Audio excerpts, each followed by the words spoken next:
Is that note taker asking to join? It's about 40 note takers. Oh, it's more than 40. I think Robin was saying you could tell how important something is by how many emojis it has, and now it's like, but how many note takers are there? It's a good thing they can't talk, right? Yet. Happy Friday, Vendasta, and welcome to All Hands and Product Showcase for May 30th. Please make some noise for your host today, Dale Hopkins! Hey, thank you very much, John. Do we make the note takers sing on their first? Never mind. So All Hands is exciting today. It's our patio opener today, so I think we've invited the whole world, or the whole building at least, to come to the patio today and witness some chicken wings. But it's going to be exciting, and also Canadian Innovation Week. But let's get started here. Sorry, I stole the thunder of this slide. Welcome to our guests that are here from Canadian Innovation Week. Hopefully you get a chance to see a few things. The views today, a little bit obstructed due to the smoke. William was telling me that if you got here at 7 in the morning, it was a beautiful sunny day. You couldn't see any smoke in the sky, and then 20 minutes later we had this. Anyways, might have been interesting yesterday. You wouldn't have been able to see the fact that none of the bridges were open until you got there. But anyway, why don't we get started here? We've got a big schedule today, a number of presentations, and we've got 11 anniversaries. So let's get rolling here. Now, on this first set, we got 3 slides of 1 year. So let's cheer after the third one, all right? So we've got, starting with anniversaries at 1 year, we've got Meena, Ranjikumar, Maria. Ranji, come on! We said after 3. No, Ranji Kumar, Sharon, Mode. We've also got Arun and Saravanan. Now we've got our applause. Perfect. Congratulations on a year. Now, coming up on 3 years, we've got Megan. That's great. But with 10 years, we got a video today for Jens Stammers. Lots of you probably haven't met Jens in person, but Jens travels the world, and we'll see a little video here. Hey Jens, congratulations on 10 years. It's been a real pleasure getting to know and work with you over the last year. I've especially enjoyed your travel updates and the fun facts you always share. It's like getting a mini European tour in our chats. Congratulations again on the amazing milestone, and here's to the next chapter. Jens, congratulations on 10 years at Yesware and Vendasta. I have learned so much from you, from everything Yesware related to coding to obviously the best paella recipes. Thank you for everything that you do related to keeping the lights on at Yesware, to successfully leading the BMO customization project. Congratulations, Jens, on 10 years. Looking forward to the next 10. Take care. Hey Jens, congratulations on 10 years. I've had the honor of working alongside you for 9 of those years, from Yesware to Vendasta, and it's been especially amazing getting to work and learn alongside you these past 3 years when we've been on the same team. And outside work, it's been really fun to hear all sorts of worldly trivia and fun facts from you. I don't know if you remember, but we actually used to have a "Where in the World is Jens" emoji with your face on instead of Carmen Sandiego's, and it was totally the perfect emoji to use for you. Trying to guess where you were from your Zoom background was always a fun mini game for our stand-ups. Anyways, congrats again on 10 years, and looking forward to many more with you. Hey Jens, congrats on 10 years. It's always a pleasure working with you. Your dedication to keeping the lights on in Yesware, firefighting and navigating all of the BMO project is nothing short of admirable. Consistently keep a cool head amidst chaos and somehow manage to push through an incredible amount of work with calm precision. I've had a stupid screenshot of Jens from a staff meeting sitting on my desktop for about 6 months. He's always got new backgrounds and working from new places. I've never really found an appropriate use for it, so here it is. This is No Shoulders Jens. Thanks for everything you do. Here's to many more years of collaboration, and have a good one. That's great. I had a chance to work with Jens quite a bit over the last year. We sat down, would have been last December, and we said some of the stuff that was happening at Yes where it wasn't really working. And so Jens and I sat down and we set up a bi-weekly one-on-one to make sure we got things in place. And at this point, when we say things weren't working well at Yes where Jens hadn't taken a weekend off in 3 months, because he was working every single day to keep things together, and the bug backlog was getting bigger. So that's when we decided to put a couple of teams together and make sure we were supporting this. And earlier this year, I think it was, not this year, last year at the beginning of the summer, we managed to get Jens to take his first weekend off, and then that's actually turned into Jens taking a week of vacation, and now you can count on Jens to work on difficult projects or attend large parties, so it's great. And when people say he's all over the world, one of our meetings, he was sitting, he'd decided to stay in a city on the Baltic, and he sent me a news clipping from the morning where a sea mine had like washed up on the shore, and so they had to close the beach. And it's like, Jens is the only guy with stories like that. So congratulations, Jens. It's great to see such a strong contributor and a great social contributor. 13 years for, I believe, this man, kind of a developer, I think is the title, right, Brent? Congratulations. You'll hear a bit more from Brent later on today. Now let's get into some movers and shakers. I think specifically one mover and shaker this week. Emma Mitchell, moving to Learning Experience Specialist. Congratulations. Now, we got a couple of kudos, and we got a couple of guests here as well. And so what we do for our kudos every week is we try to identify folks that exemplify some of the leadership principles that we follow here at Vendasta. And so as a reminder, these are the leadership principles. There's 16 of them here, and we every week we try to recognize somebody that really exemplifies these. And this week, we've actually got 2.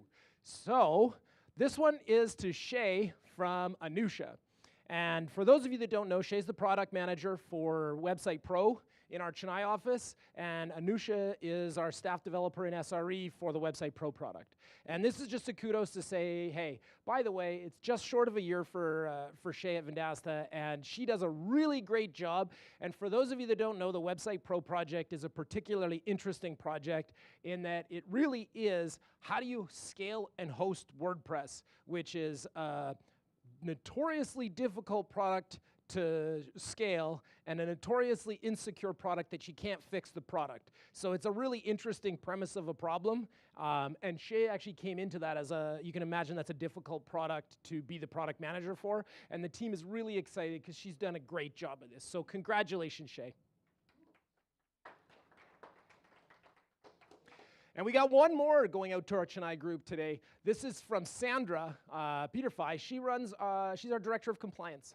And so one of the things you're going to find is that I know compliance is so interesting and so exciting, it's hard to keep people's attention away. But this was the challenge actually for the learning group, was to build some of the compliance courses, which are the how do we get people to do their security training and the other things that we need to do for compliance. And this has actually been really great. These courses have actually been really as good as we can make them, and they really weren't that bad to go through. And so this is a big step up from previous times, and so this has been a big help because Sandra knows what we need to get done, but Shiva's helping us get those so that they're actually pretty usable. And having gone through a number of these, this is great work. So congratulations.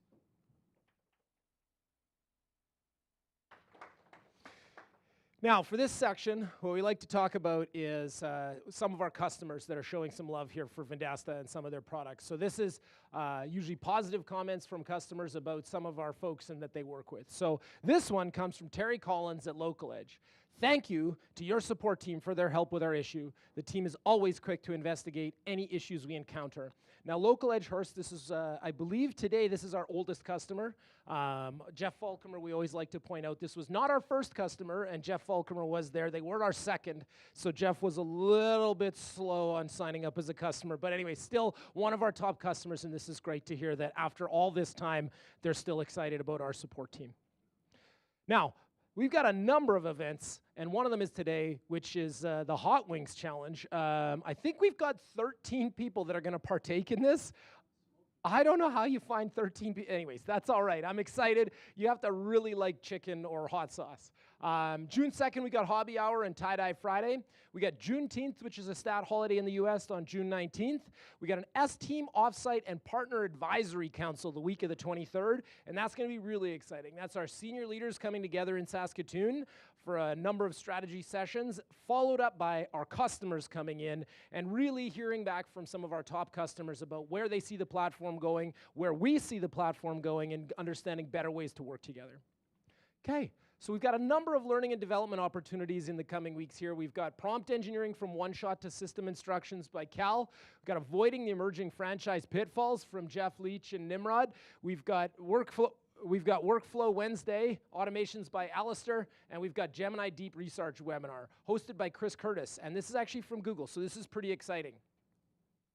Now, today we've got a bonus Jonas learning opportunity, APIs and Webhooks 101. This is today at 2 o'clock, so I promise we'll be done all hands by then, so you'll be able to attend. Okay, let's do the AI by example. So what I wanted to go through today is a lot of you have seen AI for some of the use cases that are more standard, which is like, hey, look at how powerful AI is for code completion, or hey, look at how powerful AI is for image generation or content generation. But I wanted to talk today about some of the use cases that maybe a lot of you haven't seen. And so we got a number of folks going to come up and give demos about how they use AI for other parts of the workflow that you might not have seen. And the idea here is to give you some ideas about how you might bring AI to other parts of your day. So to kick us off here, we've got 13 years, kind of a developer. Brent Yates is going to kick us off. You going to come up here, Brent, or are you going to do it from over there? Okay, good. Do you want to sit or do you want to stand?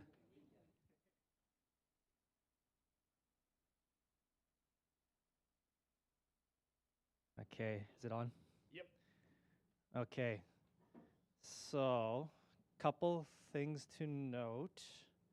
The first is that I'm fighting a really bad cold, so I'm going to make this as short and sweet as possible. And I just want to show off 3 different tools that I use in my day-to-day for AI. And the second thing to note is there's nothing special at all about this laptop. Everything runs mostly in the cloud, and this is actually a pretty weak laptop. There's far less than 100 gigabytes of RAM, and nothing special is needed to run these workflows. So that's right, Dale? Yeah. Okay. Good. So so right in our IDEs, integrated development environment is where we write most of our code as a developer, and that's the first place and probably the primary place that I use AI. And there's a lot of different products out there, but a lot of developers right now, because we have a corporate account, are using one called Cursor. And so what happens is in Cursor, we can chat right in the right here, and we can kick off an agent. So this particular conversation's been running for a good hour. It was running while I was beating Sean at pool, but he actually beat two of the 3 games. So he actually won 2 of the 3 games. So so I wasn't really beating him. But let's just kick this thing off here. So it says that a couple more routes still need conversion. So I could just say, okay, keep on going. And the middle here is where we would usually be writing code, but it's actually the agent that's doing most of the work now. And so, for example, this in the red here is what it removed and replaced with this green part here. And this is an entire rewrite of a handler from older Django syntax to a modern Flask syntax, which for me to do this particular rewrite probably would have taken, I don't know, 5-ish minutes for these couple lines in the past. And the agent spit out this diff along with about 5 others in, less than a second or something like that. And now all I have to do is review this diff. So you can see over here, it's spitting out a couple of other diffs. It's renaming some stuff to old. It's just often working while I'm playing pool. So second tool that I want to show off is a lot of times we do things in the terminal as developers, and the terminal is what everybody knows and loves developers to use because it looks very mystifying. In the past, you'd type in all these completely abstract commands like find, dot, dash, r, and all this stuff that we have no idea what it even does. And honestly, like a lot of developers when they're using the terminal look really impressive because it's just streaming out this nonsense and AI has found its way into our terminals as well. So now if I, just as an example, like something obscure that I would do is when you open up this Finder on the Mac, it likes to pollute your folders with these files that we can't commit to our source control. And they're kind of annoying because they just show up and you don't want them. And in the past, like I said, you'd have to type some obscure thing like find.dsstore delete. But now in AI, I can just say something like find all the DS store. I don't even have to spell it right because it'll figure it out. Files and delete them in this folder, and it'll run and delete files without asking, which is super dangerous. And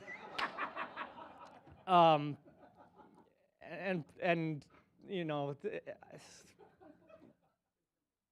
Okay, actually, it is going to ask this time. Luckily, yeah. So anyway, you know, is it okay if I run this command? Yes. But if I get a little eager and press the button without reviewing it too much, it will do damage. So, so that's the second tool I want to show off. And then one that we've been experimenting with this week that hasn't really panned out yet, but it does kind of indicate the future of maybe what some of these tools look like is a completely cloud-based async workflow. So this is an experimental tool called Jules from Google that we just got access to a couple days ago. And what I've done is I've given it access to the StepRep database, which is the old reputation management database that I'm working on. And in this workflow, I can actually kick off things to work asynchronously in the cloud, and I can kick off multiple at once. And so what happens is, let's give it a new task. Let's just tell it to work on the Django to Flask migration, and click on Give Me a Plan, and then what it does is it goes and it boots up its own VM, so it's working in the cloud. It's got its own environment where it can run tests, run servers, run all the quality assurance checks and everything, and so it can actually verify its own work. And it also is going and forming a plan and going to present a plan to me before it goes and does any of that work. And I can review that plan, make adjustments, and I can say, go do the task. And I can spin up 4 or 5 of these at once, and then at the end of it, it'll submit a PR. A PR is a code review for us to do. So this is almost like having another engineer just working in the background. I can go and check its work later. This kind of concept is awesome. Unfortunately, I'm 0 for 5 this week trying this thing. It just spewed out nonsense that didn't work. So I'm kind of, you know, this is the future. Like, this is where I want to go, where I'm multitasking with 5 different things that are able to verify their own. Right now, it's not quite there. I'm still stuck. I sometimes run up to 2 or 3 cursor IDEs at once. Sometimes I'll have another terminal or 2 going at once, and it's kind of a lot of multitasking. But yeah, that's how I use AI as a developer on this terrible laptop. That's cool. And I think one of the things that, Brent, you'll see there is it's changing the developer workflow, and that what you'll notice is maybe it used to be 60, maybe 50% of your day was actually writing code, and maybe a small portion of your day was verifying the results. That's switching to a lot less of your day writing code and a lot more of your day verifying that the code works the way you thought. So it's actually an interesting change. You're not only producing a bit more code, but you're changing the day-to-day, which is you're doing more verification. And so you actually do need to adjust, because if beforehand you were really great at writing code and okay at verifying your changes, the importance of verification has gone up. And so that's actually changing what it takes to do things. But I think these are some of my favorite Yates quotes that aren't on his Twitter. But like, one of the things he described is that nearly every week is my most productive week ever. And that's pretty exciting that it's getting there. Now, again, Brent also has weeks where it is his least productive week ever too. But that's okay. So it's kind of fun to see that. Next up, we've got Janessa. Do you want to come up, Janessa? Cool. We got access to a cool new tool called Agent Space, I think, and Janessa's going to demo a bit of this.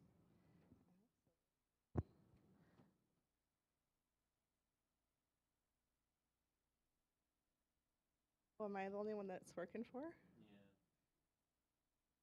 Yeah. Okay. All right. So like Dale said, I got access to Agent Space. This is one of the new Google products that we can use for AI. There's a couple different ways I started using this, but I think one of the main ones was cross-product search. So I actually created a couple agents myself, and I'm going to show what we've been doing.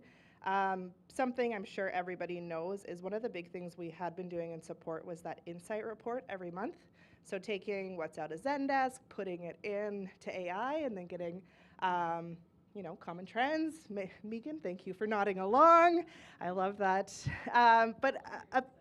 Thank you. But a piece that was missing out of that was the bugs, what's going on in Jira. So once I got access to Agent Space and I could see, well, this is connected to Jira, I actually created an agent that I gave it kind of the prompt, your customer service, you want to pick up some insights, you're pulling from these products. So if we now ask it about something like social marketing, and do you have bugs, what do they look like, are there any still resolved? It's going to pull everything right from Jira that I can see and now add or enhance those insight reports, as well as usually it gives me before it was giving more of a summary of them. Oh, no, there it goes. So right away I can see, okay, this is what happened. Have they been resolved? Are there any still opened? What were the most common issues?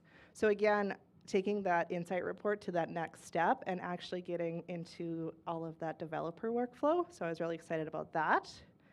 And the other one, as some of you may know, I hate GChat, just like I hated Slack, because I like to know and find the information for myself. I hate having to go and ask anybody. Brendan's nodding his head because he's the same way. So something I've been playing around with was, well, can I build a roadmap search? Now that this is connected to Jira, it's connected to Confluence, can I see something like, hey, when are we going to have spam detection? So instead of going up to Josh and going, Josh, when are we going to have spam detection, which I'm sure you've been asked maybe 100 times in the past couple weeks, it's now going to find it. It's now going to go, okay, it's now in the timeline. It's in Q4, sometime between October and December, and I can actually link and go find where that's pulling from. So again, just a way for me to start to take some of that control, and then I can leave Josh alone. So those are the kind of ways I've been using it. That's great, Janessa. Well, and I think the summary of that is not having to talk to developers, right? Can I get a round of applause for that? No. Just kidding. Also, the challenge with that one is that once Josh got spam detection up, it was actually detecting that all the requests for when is spam detection happening, those were getting filtered out. But anyways, we've got one from Brian. This one's a video. Let's see what Brian's doing with AI right now. I forgot to update the text, but we do have a video. Hey Vendasta, it's Brian Larson here. Today we're going to demo just one of the ways our product design team is utilizing AI in our operational workflow. We're going to look at a process which goes from a design prototype to working front-end code. So here I am in Figma, and for the sake of this demo, let's say I'm working on a design project which is a chat feed. Now I've already done a number of things in this file to make it responsive. I've got some auto layout applied, so you can see everything seems to be working properly here in Figma. Now with this design selected, I can open up a plugin called builder.io, and you'll see that it understands that I've selected that component, and I'm going to go ahead and hit export design and begin the process of taking this design file and converting it to code. Takes just a couple of minutes. Let's hold tight. Okay, I've got two options. In this case, I much prefer the top option, so I'm going to select that one. And instead of continuing in the builder.io application, I'm going to actually open this in Lovable so that we can continue to build on this design utilizing prompts.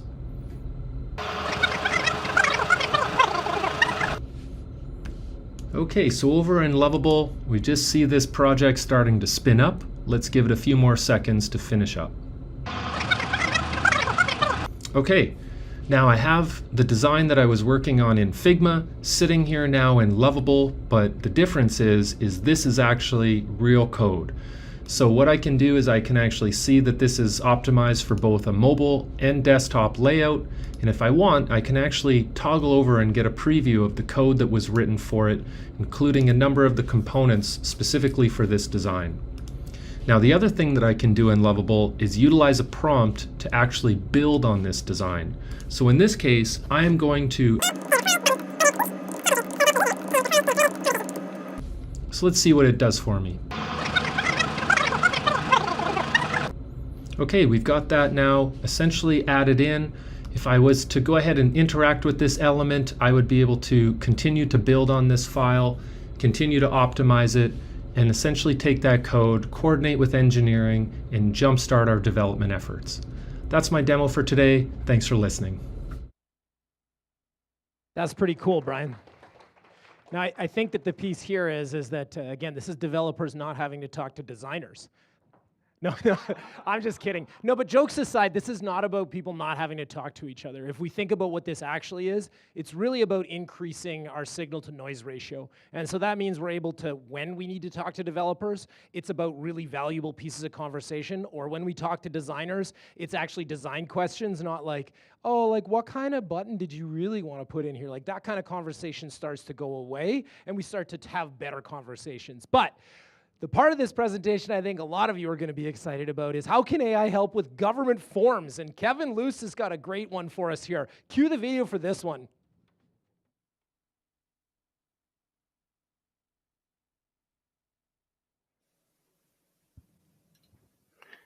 Hello, Vendasta. My name's Kevin Luce. I'm a senior engineering manager here. That's a picture of me and my dog. I'm the one on the right. Today we're going to do a quick rip on what is SRED, why do we hate it so much, and how do we use AI to fix that. A practical example of simplifying high effort, high value work. I promise I wrote that myself. So what is SRED? The Scientific Research and Experimental Development Program. It's Canada's biggest R&D tax credit.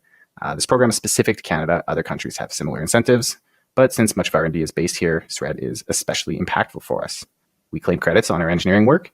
These are tax credits, which offset our expenses dollar for dollar. So $1 million in tax credits is actually worth quite a bit more than $1 million in revenue, depending on who you ask, I guess. To qualify, we need to show the work that we did involve technical uncertainty, iteration, advancement. A good litmus test for this is generally, can we buy this off the shelf? If not, and we had to build it ourselves, there's a good chance it qualifies. Why is it so painful?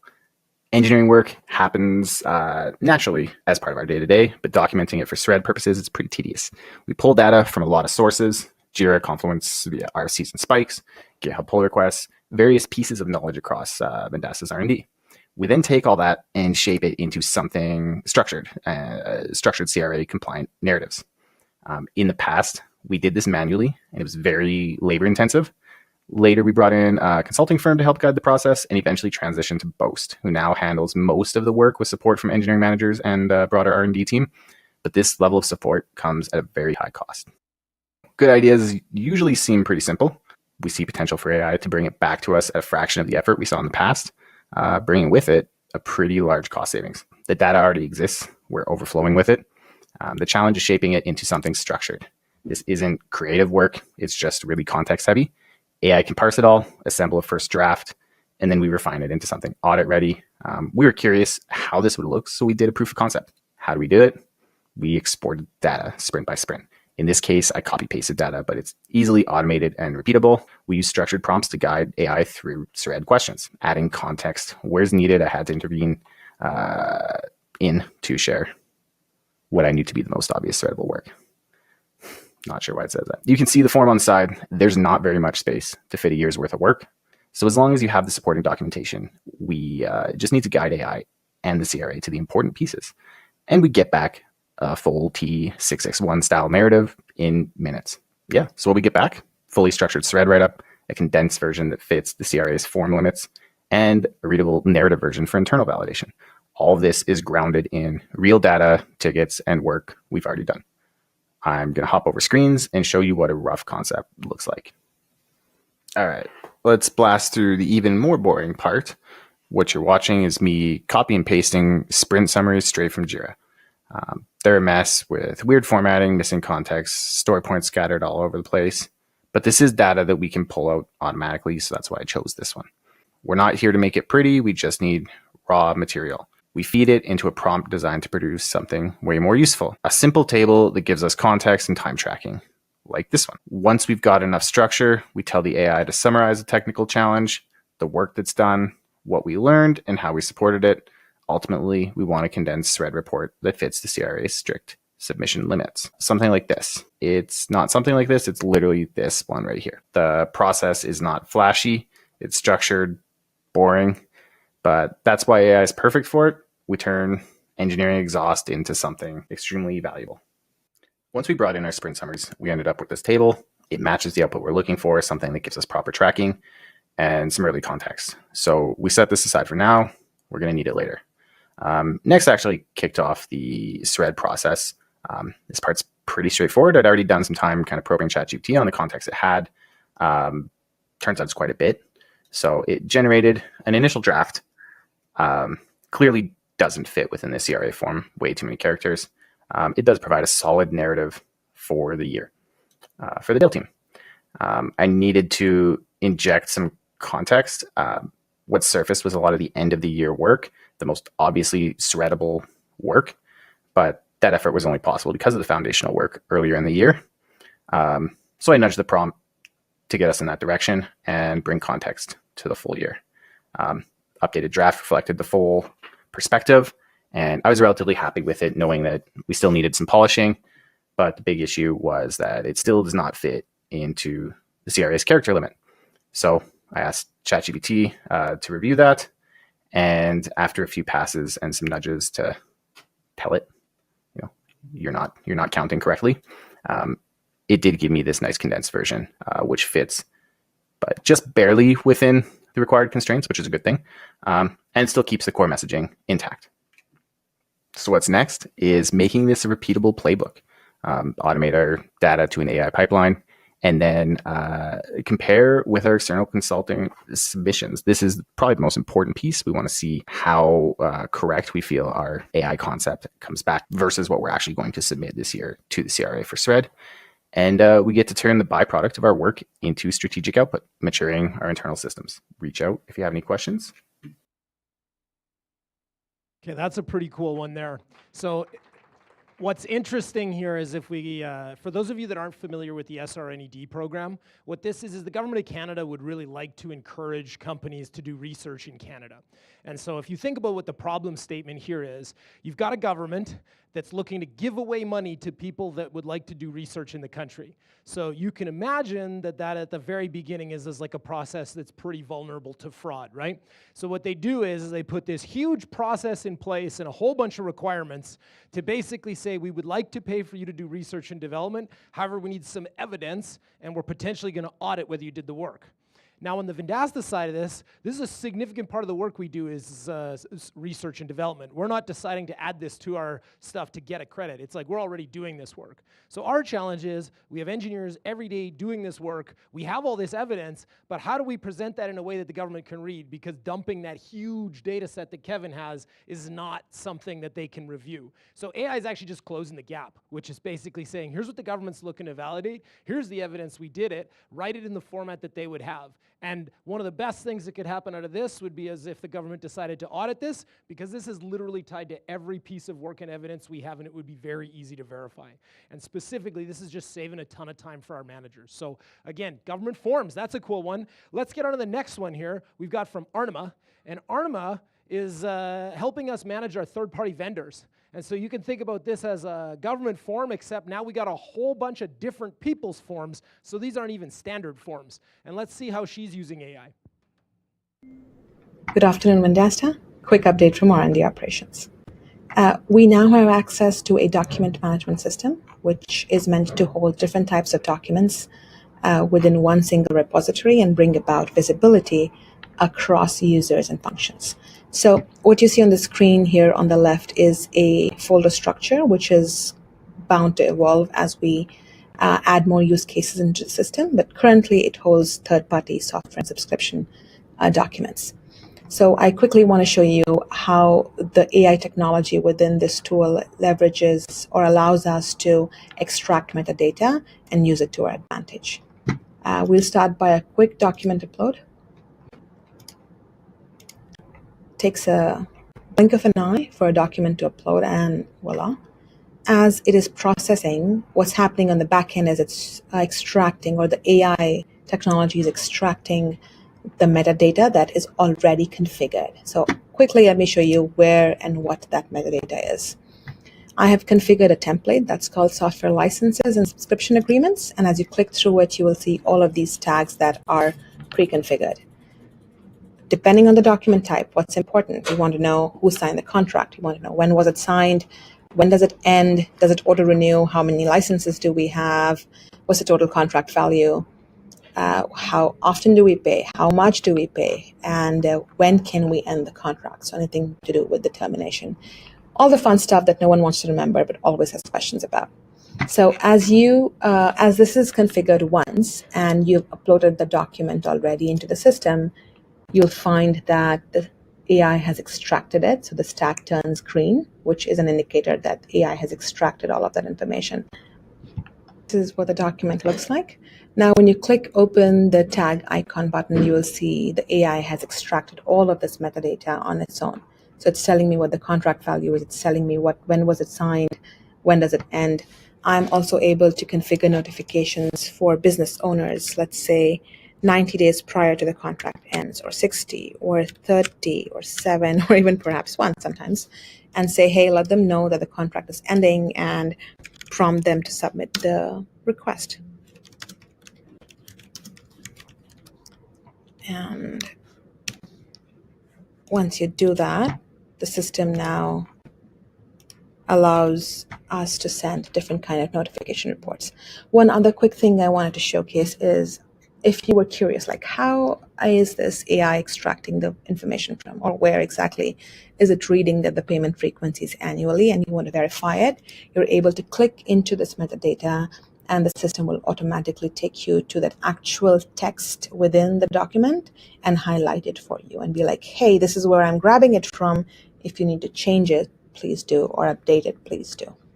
And so this is essentially how the documents are maintained. Now, this was a quick demo for administrators, but now let's see, as users or folks who just want to quickly go in and want to know what contracts do we have and just want some information, we are able to create reports and notification calendars for them. So let's say there would be a notification calendar for an upcoming renewal, and this notification would be sent to recipients such as, in this case, right now, Arnamadhar. But we're able to create these reports. All of this will be part of our complete rollout, which would entail configuring or understanding details like who gets access, how much access do they get, and all of that fun stuff. But stay tuned for another update in the next fortnight. Up until then, if you have any questions or are just keen to understand what is it and how could you leverage it, feel free to hit me up. Until then, have a good one. All right, that's pretty cool.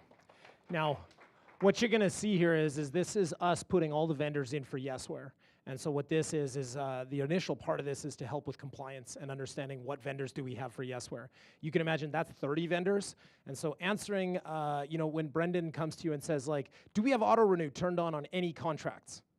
Well, that's a really tough question to answer if you have 30 documents that all have different formats from different vendors. And the question he's asking is, do I have to consciously renew this contract? Or if I do nothing, do we automatically pay? And that's a question that is like, the wording on that is difficult. But what this means is as soon as you upload the contracts, that question becomes easy to answer, and we can actually throw that in our database. And so now it becomes a question of not just Brendan having to ask Arnima, do we have any auto-renew contracts? But Brendan might be able to just answer that question on his own.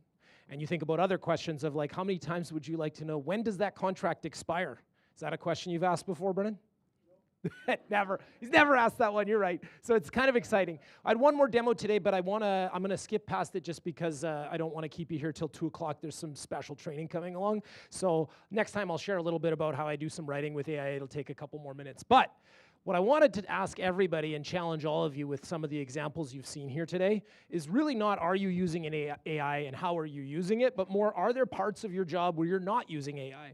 Because I hope some of these examples showed that there's a lot of places in your day that maybe you're not using AI yet, and this is something that you can start to think about.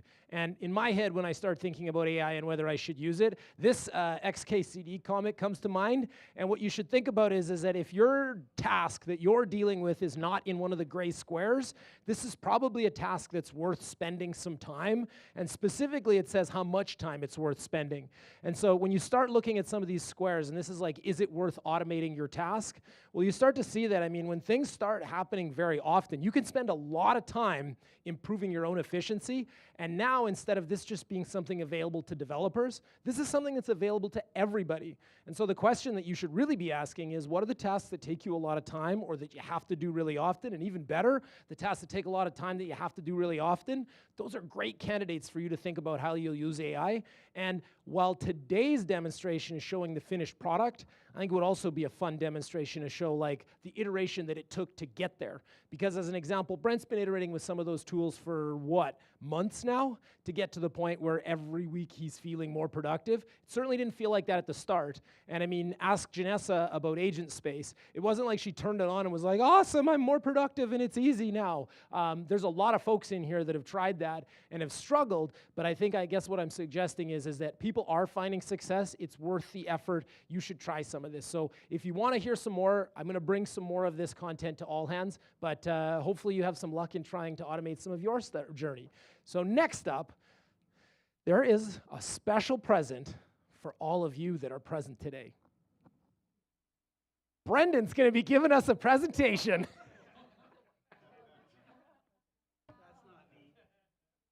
Come on up, Brendan. By the way, Dale used OpenAI 3.03 to do that, which won't let you put a picture in. So he actually took a picture of me and said, write a description, a prompt to describe that. So it came out fairly, like, weirdly, but it's weirder. Anyway. So what we have here today is thanks for everyone who's up here. You noticed you got a ticket when you came up. We've got a $100 gift card, which we're going to do this for people who are present. So you got to be here to win, though. So you want me to take one of these? Go for it. What color would you like me to pick? Green. I'm not looking. Mine's green, so. Okay, well, sorry about that. We got, who do we have? We have 0061923. 23. Come on up to the stage. 923. Come on up. Well, you got to hurry up. I'm going to count you as not here right away. Oh, if they're not. Oh, here we go. Yeah, there's booze because he's wearing a New York, the jersey is why. So there you go. $100. You use it anywhere you want. All right. So, by the way, speaking of sports and AI, we should give a shout out to the Oilers for beating those Dallas Stars. I was going to say pesky, but they're not even pesky. It was super easy. And so now we're coming for the Florida Panthers. Those little kitty cats are going to go. All right. I need a clicker. Stole the clicker. Dale's just too busy getting ready to eat that steak. Okay. This is a presentation that I gave in Cinda in, where the heck was I? Cologne. Yeah, in Germany. And there's some things you've seen here before, but I'm going to go fairly quick on here, but I thought it would be really instructive for you guys to see it again. So I did 4 things, and I only had like 10 minutes. So the 4 things that we're going to talk about are, 1, that AI capabilities and output quality are growing super, super fast. That was the one point I want to make. The second point is that consumer behavior for small, they don't call them SMBs in Europe, they call them SMEs. Small, medium enterprises. And number 3, that we're surrounded by corporate crime. They're like, what's corporate crime? And 4, that everything you need to success is available to you today. So let's start. 1 is this capability and output quality. So this is Brian Larson's thing. I pretended I did it. I said in 2021, I asked AI to, and you guys all know what this is now because he's already done this, but basically asked AI to draw a bluebird, and this is what we got. But, and so we did the same thing there. And no one well, I think somebody might have guessed a bird. But now you see what's happened in 24 and 25. The bird is a lot better. And this is this quality thing. So we talk about how quality has changed over time, and that curve is exponential. It's growing crazy fast. And there's a quality threshold, and that's called, the quality threshold is the place where when it's good enough, it's just good enough. So once you meet that quality threshold, you can use that thing, and you're happy enough with it.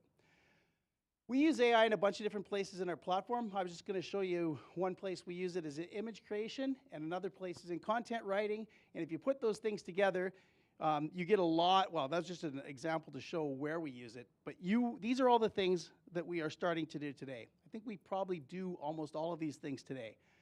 And I was going to use the example of create a social post and write emails. Now, what we found is that the things above that line meet our quality threshold. Whenever we use AI, they're good enough. We say, oh, those responses are good enough for me to use. I think the sales calls and the support, they're not quite there yet, but we're working really hard on those. But the rest of these things, they work great. Now there's another idea, and it's called the autonomy threshold. And this is the one where you can say, you know what? I've responded to 1,000 reviews. How many of you, we're hearing it all the time now, I used your review response 1,000 times. Please just let the AI do it, because it works good enough. It's the autonomy threshold. We hear it over and over and over from our partners. And so these things now are good enough, and those thresholds just continue to move down, and items just keep increasing. So, and the important part here is that quality threshold varies by model. What do I mean by that? Well, and Brian had done this before, but OpenAI draws a bird, Google draws a bird, Midjourney, Meta, but if you ask Anthropic, Claude, and now Claude 4 probably won't be any better. Guess why? Because it tries to draw the bird with code. So it's a vector image diagram. So but for someone who's a developer, they think that's the prettiest bird they've ever seen. And they want to look at that code that's underneath there. And it might be the prettiest bird they've ever seen. Okay, but you might say, WTF. That's what the normal person would say, but you have to understand what it's for, and that's why it's super important that we allow people to select the models. Models differ by what they can do. So our platform is going to be model agnostic. What does that mean? It means you can select any model. So for reasoning, you might want to use Grok 3. For code, you're going to want to use Sonnet 4. For chat, you're going to want to, in writing, GDP might be the one, and for voice, it might be, any number. We got DeepGram, which is frickin' awesome, the latest one. Thank you for doing that. It's so good. Now, here's the point about growth. So a lot of people don't understand the effects of compound multiplication. If you think about algorithms, they're getting 3 to 4 times better every year. So we're seeing it happen here in real time, where the algorithm, the models are just better, better, better. If you look at the chips, NVIDIA, for instance, is on a 1-year cycle. So they're releasing a new chip every time, and in between, they're making the chips even better by tuning them.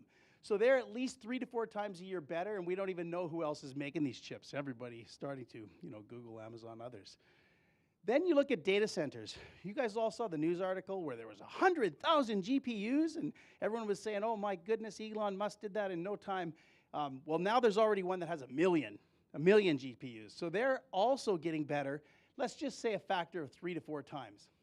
So what people might not understand is if you do that multiplication, it's 1,000,000 times in 4 years. So in 4 years, AI will be 1,000,000 times more powerful than it is today. We don't even know what that means or what it might look like, but it's crazy.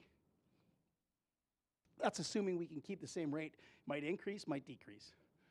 Okay, consumer behavior, what's changed? Well, today, 61% of consumers prefer AI responses over humans. There's a whole bunch of people, and I'd like you to ask yourself, if you were actually wanting an answer from a business, would you prefer an instant, accurate answer? I think a lot of people say, I'd rather talk to an AI. Now, some people say, no, I want a human, but 61% right now is the number, and particularly the younger folks, they don't want to talk to a person. And if you can tell, the difference is the big thing, and I have a little video for that. Let's see if this goes. Do I got to press a button? And they literally had 2 phone calls that came through from clients that went through to the phone system. They had their voice assistant that we called Kelly, and they came in and they were like, hey, Kelly was so awesome on the phone. Can I talk with her so I can thank her personally because she helped me out so much? We're like, Kelly wasn't real. Super sorry about that. Kelly was a robot, but thank you. That's really good news for us. Right. Some of you have seen that before. That was one of our actual partners trying the voice search. And the other response is something we found out for sure, is that 30% of customers go straight to competitors if that small business doesn't respond. So you know, if you call a plumber and it rings busy or he doesn't answer and it goes to voicemail, are you going to leave the message there or are you just going to call the next guy? You're going to call the next guy. Anyway, 30% do. I think it's even higher than that. But here's a little video on that. Well, we're not a small company. Like, we're not gigantic where, like, I'm paying someone to answer my phones, right? Like, I don't have any admin people. Okay. So I was so excited the second we got to try the voice. I'm like, I don't even care if it's in beta right now. No one's answering my damn phones now. So that's the point. That's the autonomy threshold. He's like, nobody's answering my phones now. It's better than what I have today. And so that's why people, do that. Which brings me to my next point, which is corporate crime.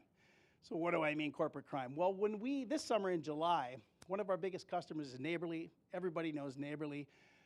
What you might not know is they got a new CEO. And that was probably, at first it was scary for us, but it turned out to be the best thing for us that ever happened. That CEO's name was Mike Davis. I got to meet him in Dallas. He's I was going to say he's an older guy, but he's kind of like the same age as me. And shit. But I talked with Mike, and he was at Universal Music for a long time, for 13 years. And he was actually remember when they broke Napster's back and they got all the laws changed so it was illegal, and then they took it over and it became Rhapsody, owned by Universal Music. He ran that. He ran a bunch of other things for the studio. Then he went into private equity. Then he worked at Velpac and took over all of Velpac's marketing, back into private equity, part of what the Neighborly franchise is, and now he's there. The first thing he did when he got to Neighborly is he looked at where they were spending money, like anyone would do, and looked at what they were getting on the return side. And what he found was, amongst other things, that they were spending a lot of money to drive leads and traffic. But of all their franchisees, of which there's like 5,000, 6,000 I think outside even North America, they were not, 30% of them were not, of the leads that came in, so phone calls, emails, were not being called back or answered, ever. 30% of all the leads, and he called that corporate crime. And he said, there's got to be a better way. That is the idea of corporate crime. And so that's why we ended up in that long, arduous process and all the hard work that you guys have all done, thank you very much, serving all of Neighborly's franchisees. And what's happened in that is it's been crazy. This is a quarter-over-quarter comparison. So Q1 of this year compared to Q1 of last year. By the way, we hadn't even rolled out all our AI to those guys till the end of April. So this is only a portion of the user base. But even across all their user base, the leads were up. They had 35,000 unique conversations that turned into 18,000 leads. Conversations means there's a back and forth on either the web chat or the phone, and then a lead is captured by the AI. This is just AI numbers. So we captured 18,000 of those, meaning email or phone number, and the qualified means they booked into a calendar, and then leads converted to revenue were 3.4K. So that's a 372% increase over the previous quarter, and they're thrilled. And so the next thing I wanted to talk about with respect to that is, like, that's important, and I was talking to our partners, it's important for our partners, is the effects of AI on churn. So we've been selling AI for about 15 months now. We got I think we have about 8,000, maybe more, sold, 8,000 deployed, and then about, I think we have more sold. I think we got 12,000 sold and 8,000, but 8,000 are deployed or 7,000 deployed, meaning that they're on a website somewhere getting leads. And we looked at the data, and we found that those small businesses, not the channel partners now, but the small businesses that deployed AI would churn from our partners and through our direct, would churn on an average of 5.4% a month. It's pretty high churn, but SMB churn is like that. And this is dollar churn. So if they spend $100, you're going to lose 5.4% of that. They'd only be 94.6% left in the next month. But those that had AI deployed only went down to 0.9%. It was 0.89%. So churn for every logo, 1 logo per 100 a month less. Okay, and then on revenue retention, so this is what I was talking about. So 95.5% of the revenue's there after 1 month. Each month, after each month, after each month, it drops. But if you deploy AI, revenue actually goes up. That means even though you're losing some small businesses, the revenue from that cohort of SMBs that you sold in that month goes up and continues to go up, and it'll compound to 130% annually. So this is a massive impact on churn, and our partners should be excited, and they should be doing that. So the tools for success are available. It's all about partnership, and then I go into what we do and what our partners bring. Just a reminder, our partners bring the expertise, they bring the customers, they bring the deployment, enablement, and tier 1 support and service and all of that. We don't have to pay to acquire those customers. We don't have to pay to support those customers as much. We count on our partners to know the vertical stuff. That's why we're building our horizontal platform that our partners can configure, because a roofer in Dallas is different than a roofer in New Hampshire. Okay, so that's the second and the last thing I'm telling them, is they don't have to change what they do. They can build on what they do. What do I mean by that? All of our partners, all of them, sell advertising and sell marketing. That is, that's what they do. Why do you do that to a small business? You do that to generate leads. Keep doing that. Keep selling your radio. Keep selling your TV. We're going to capture the leads. We're going to give you attribution for it. We're going to show you that you drove success for those customers. Just let us prove it. And then I did a demo, and that's all I wanted to do. And I want to get John up here to talk about PAC. Sorry for keeping you guys past 1 today. You're going to be a little late. Thank you, Brendan. Really happy to have this presentation for you folks. And this one is not being done on the fly, I assume. There we go, great. I mentioned last week that we have our Partner Advisory Council happening, and you've been hearing about it in the upcoming events for a while. And I wanted to take the time to make sure that we are learning about our partners that are coming, so that we're all at least a baseline familiar of who they are, what they are, and a little bit more about how we can be working with them at the agenda. So here is a weekly segment for the next month or so.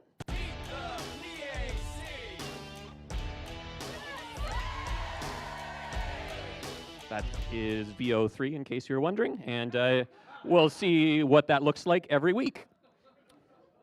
So here is a quick run-through, and I say quick, A, because Brendan was before me and took up 10 minutes, and also quick because I want to make sure that it's just sort of around and in the air for you, so you'll be seeing it on some of the TVs. But the Partner Advisory Council is a strategic forum where our trusted channel partners collaborate with Vendasta to shape the platform's future through product feedback, go-to-market insights, and shared best practices. And so we asked some of our team to say, let's find the partners who can do that for us. One of those is Social Ordeals. We know them very well. They've been a long-time partner, and they've done a great job of adopting some of our great products. Interesting to see that this was made with a little bit of ChatGPT, and one of the things that a ChatGPT said is that there looks like there's a focus on AdWords and Facebook, which is interesting to see. We also have Excite Group, who we saw earlier in the presentation, and Michael Klaben will be joining us. They are adopting a wide range of products there, but it is interesting to see what is on and what is not. And they are a fast-track partner because we think they are doing a good job of adding AI. We've got Homefield nice and close to home over in Steinbeck. And we've got Nick Funk and Gordon Diver joining us. They didn't fill out some of the forms, so we're missing a lot of information. But some of their biggest products there, we see a lot of WordPress hosting, but no Inbox Pro. Interesting. Here we have LightSwitch joining us. They are a long-time partner as well. Lots of listing adoptions, and we asked all the partners, hey, what are you interested in learning, and what are some of your key challenges? And they said one of their key challenges is just getting their customers onto the business app platform and using it. Also, fun to note, they were on episode 638 of the Conquer Local podcast. So if you want to learn more about Brian and his business, go listen to that. We have Black Feather Digital. Brett is coming to join us, and he is using us for a lot of WordPress hosting and SEO. Some of the AI tools that he's using are Jasper, Zapier, and ChatGPT. I would love to ask him what the B stands for there. I'll have to see whether that was real or just a typo. We've got Gig Strategic. We've got Max. He was with us last year, and one of the key challenges that he mentioned that is kind of a theme we've been seeing is he says that a lot of his clients are low digital maturity, so they need help working with the technology. And it might be why it's nice to have our channel partners there to work with our SMBs. And then finally, I have the campaign lab here. We got 2 people joining us here, and you'll see they're using us for WordPress hosts a lot and listings. And I went back into the log of the CRM, and it turns out before partnering with us, they didn't even have a website, but now they're selling and working with a lot of channel partners. And yes, Brendan, that website does in fact have our AI receptionist chat installed on it. I really wanted to take one moment to highlight something there, though. This is a chart showing Inbox Pros sold. And on the far left, you can see our Boca Broadly team, who are doing a bang-up killer job. Great job, Boca. And now I'm hiding the scale because I know that we had some guests today. But if you want to go and find this data, you can. And it's not a log scale, Dale, but you can see that Social Ordeals, one of our partners coming, who we think is a representative of a really good customer, is selling a lot less of what we think of as one of our flagship products. And that might be a problem. I took Kaseya out, well, because they're not coming to the Partner Advisory Council, Brendan. Okay, I can't wait to hear about that, Jackie. I sure know about that. I guess we'll have to learn about that later. With the goals of Partner Advisory Council, one of the things that we want to do is we want to make that curve a little bit flatter. And we're going to do that by engaging in discussions to get feedback on the product offerings and the go-to-market strategies and services. And I think we can all agree that the Inbox product that we have, the AI receptionist that is available, is a bang-up great product. But maybe what we need to learn from some of these partners is how we can help them take it to market. And so that's why we're going to have a blueprint battle agenda item where we're going to be going through with these partners how to craft winning strategies. And that's going to be hosted by Sanjay and Jackie, who I'm sure remember committing to this. So if you have thoughts, make sure you share them directly to Jackie and Sanjay. Don't talk to me about that. I'll see you next week when we talk about more partners and more of the agenda. Thanks. All right. We've got one more presentation, and this is going to be a fast one. Haley is going to try to present 40 slides in under 4 minutes. Are you ready? Start your watches. This is going to be good. Here we go, Haley. I absolutely did not agree to that. In true F. David Schultz fashion, I gave this presentation to Kaz Lim, so let's learn what is on these slides together. I'm Haley Babich. I am here. Thank you. That is my contact picture in Kaz's phone. But I am also known as Queer Haley to specific office groups at this office. Surprise, I'm a queer. I'm here to talk about Pride. Pride Month is next month, so we've got some exciting stuff coming up, and let's learn how we're talking about it. Just a quick note, there's me and Kaz's phone. Just a nice little good morning, Queer Haley from her. She's a lovely person. Okay, the gay agenda.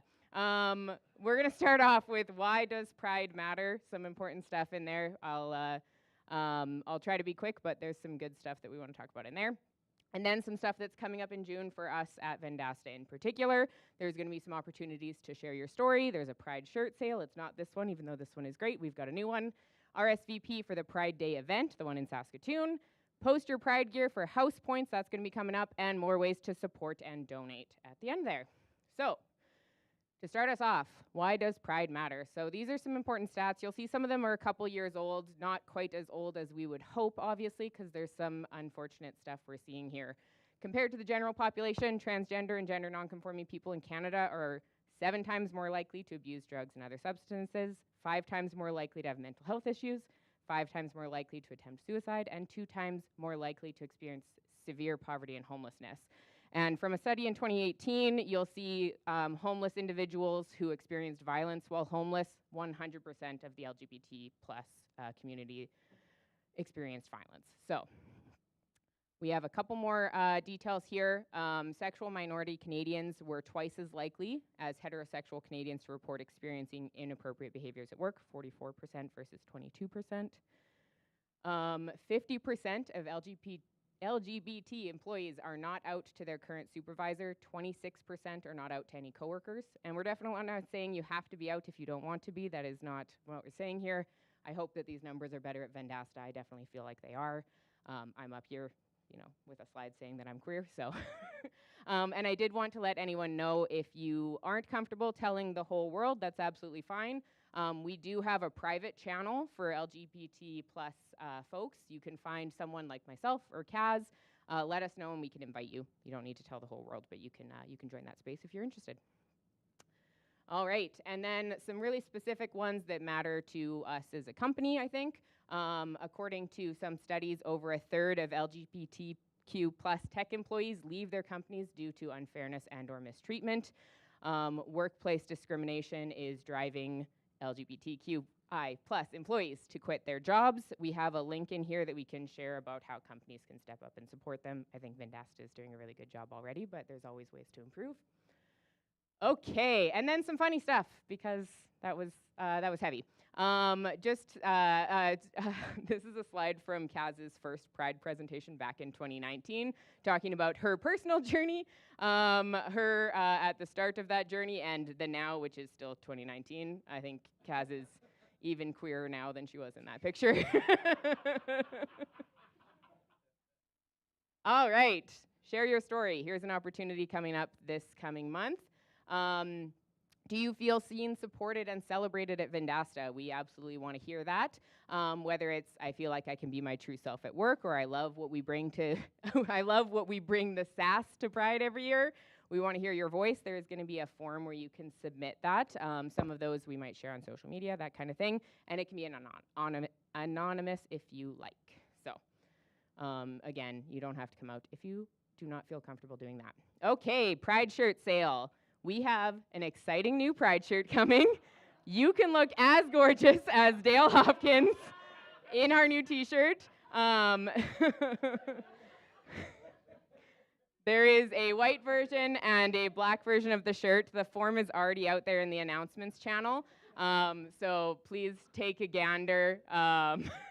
It's stunning. It's absolutely stunning. Oh, look at that. So extra notes about the emblem. You'll see it's love backwards. It's all about self-love. So looking in the mirror, knowing that that love really starts at the self. So very important. Okay. Oh yeah, look at that. Black version, white version, both very lovely. Order both. Why not? The proceeds go to Out Saskatoon. So. Wow, those shirts are cute. Absolutely. That is a quote from me, Haley Babbage, Queer Haley. And look at that. I already mentioned that part. Proceeds to Out Saskatoon. Out Saskatoon does a lot of really great work in Saskatoon and for LGBTQ2S plus community here in town. You'll see all sorts of good work that they do and that they put forward for the community. Oh, sweet. Donation totals from previous years. Okay. 2019, we donated $23. There's a quick post that I think was on our social at the time, and Kaz handing over the check to the team there. 2022 total, something higher than $1,930, LOL. I don't know why we don't have the specific amount, but some things got lost in the transfer of Slack and GChat, and that's, life happens. All right, 2023 total.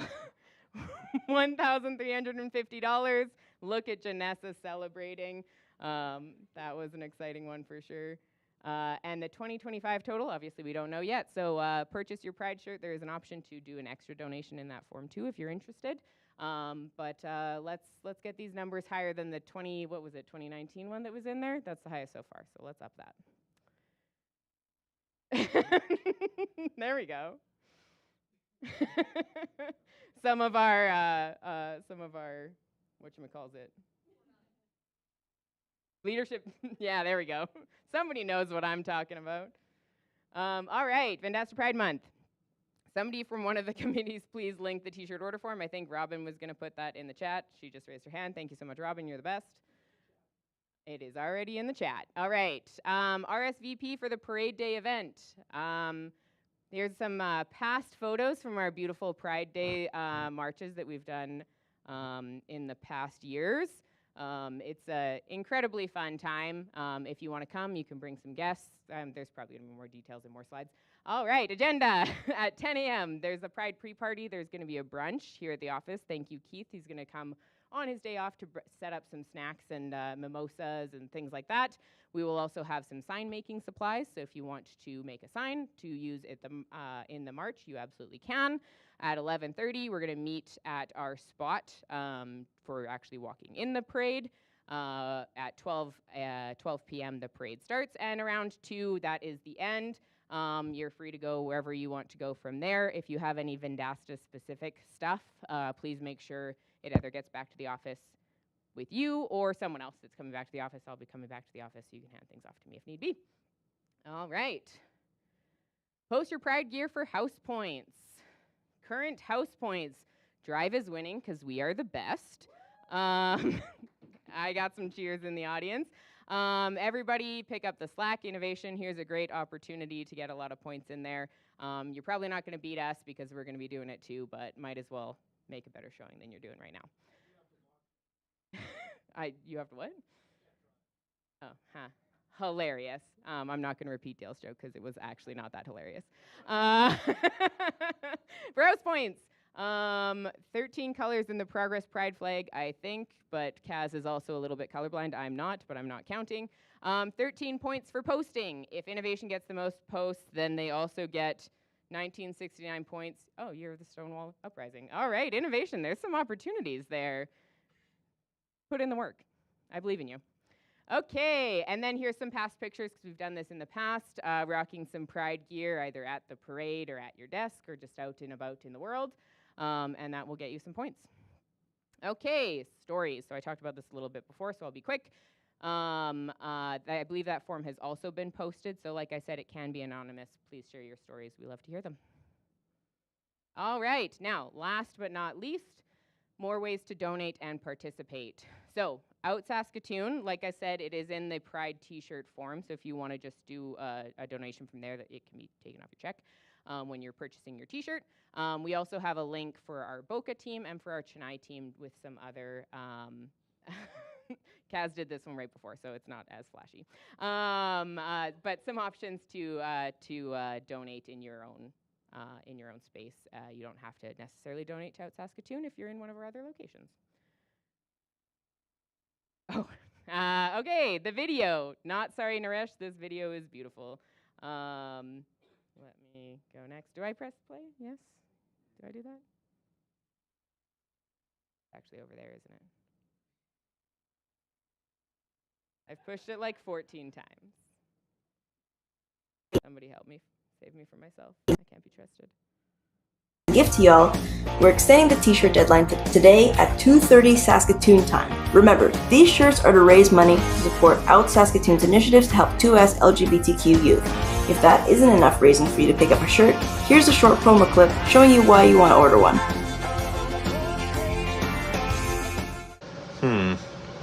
I wonder if I should buy a Pride shirt.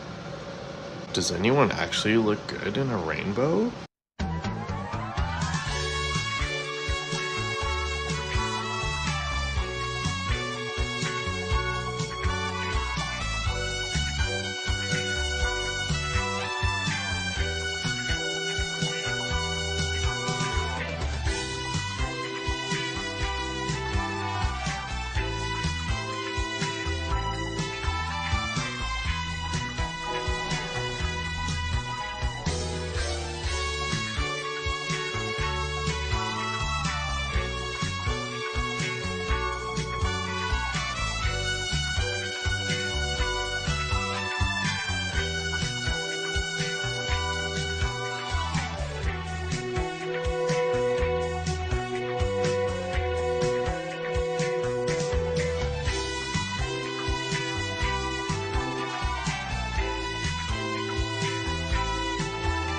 Whoa, I'll look great in this.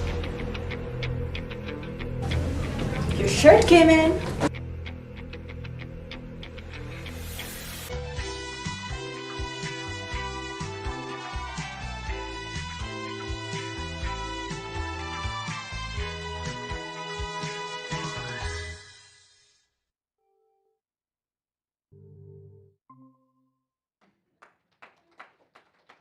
Incredible.